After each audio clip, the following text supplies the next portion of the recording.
السلام علیکم ورحمۃ اللہ وبرکاتہ۔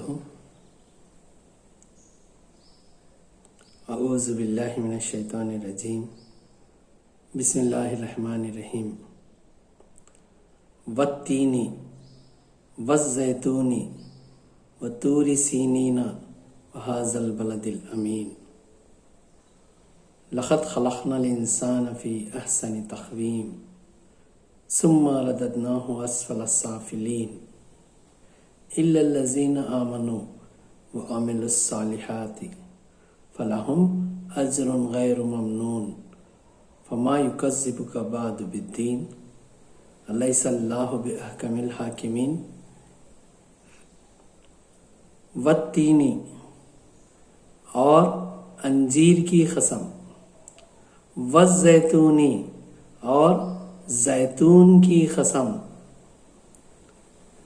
وطور سینینا، اور سینینا پہاڑیوں کی قسم،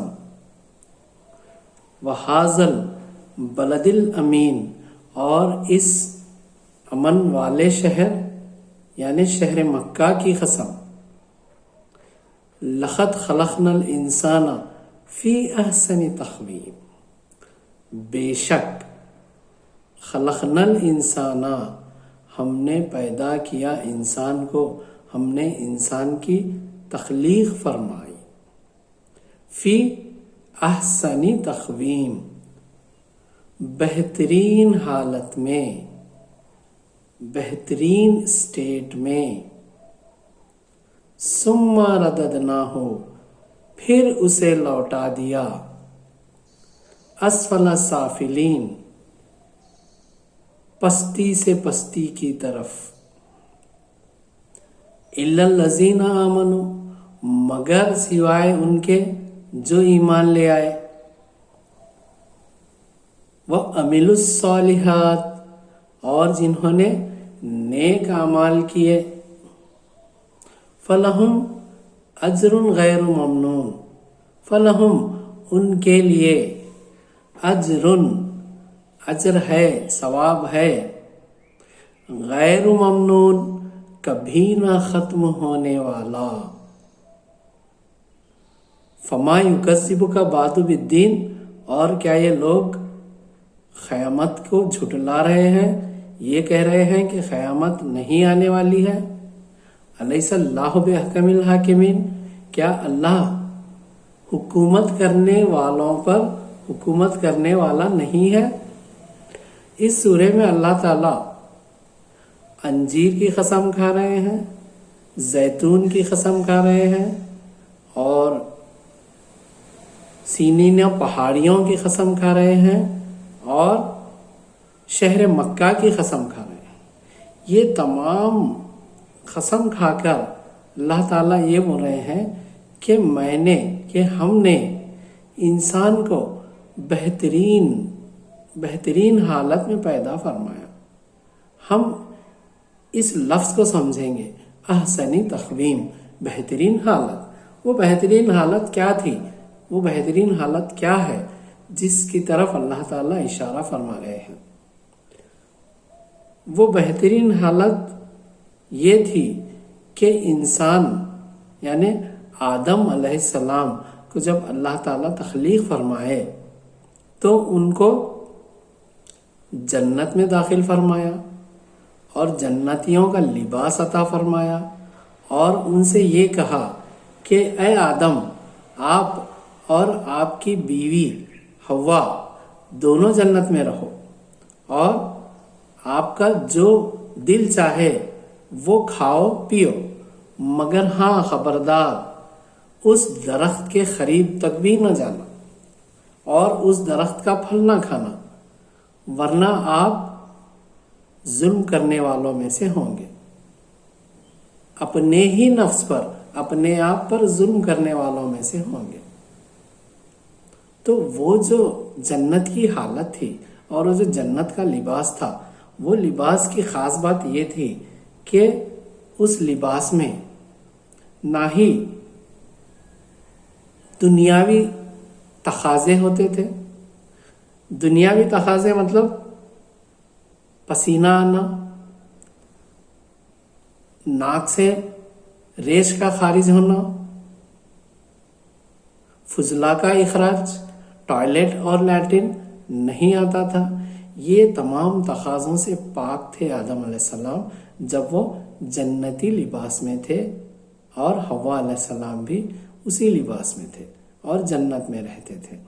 मगर शैतान के बहकावे में, शैतान के वरगलावे में आकर दोनों ने उस शजरे ममनुआ का फल खा लिया।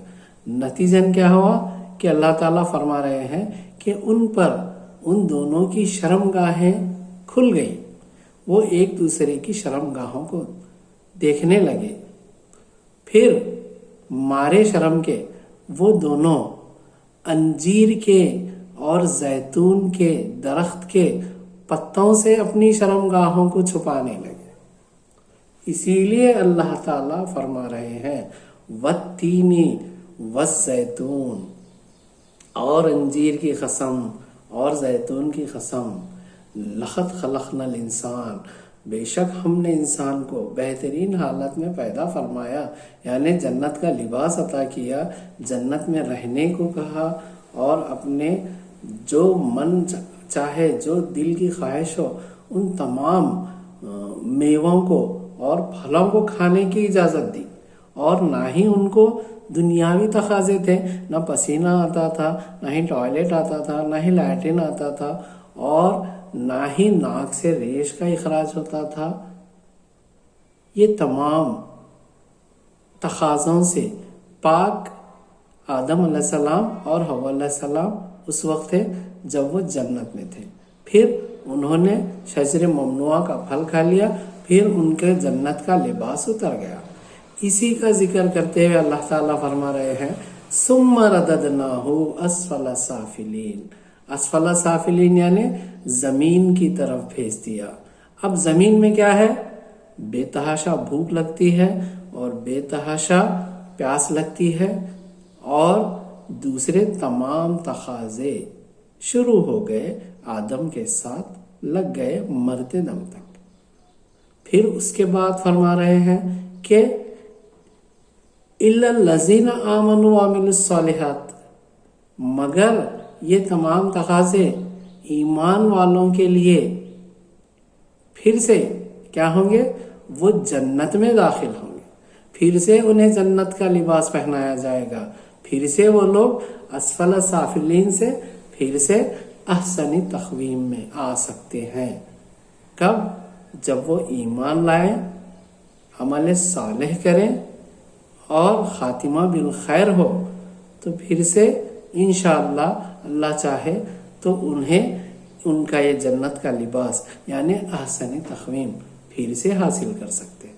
इसीलिए अल्लाह ताला फरमा रहे हैं इल्लल्लज़ीना आमनू व अमिलुस्सालिहात। और फिर क्या फरमा रहे हैं कि क्या लोग क़यामत के आने को झुठलाते हैं, तो उनसे कह दीजिए कि अल्लाह तो तमाम हुकूमत करने वालों पर हुकूमत करने वाला है, अहकमुल हाकिमीन, हुकूमत करने वालों पर हुकूमत करने वाला है। तो लिहाजा उसकी कुदरत में है कि वो क़यामत को कब लाए और कैसे लाए, और क़यामत तो आकर ही रहेगी। वाखिर दअवाना अनिल हम्दुलिल्लाहि रब्बिल आलमीन।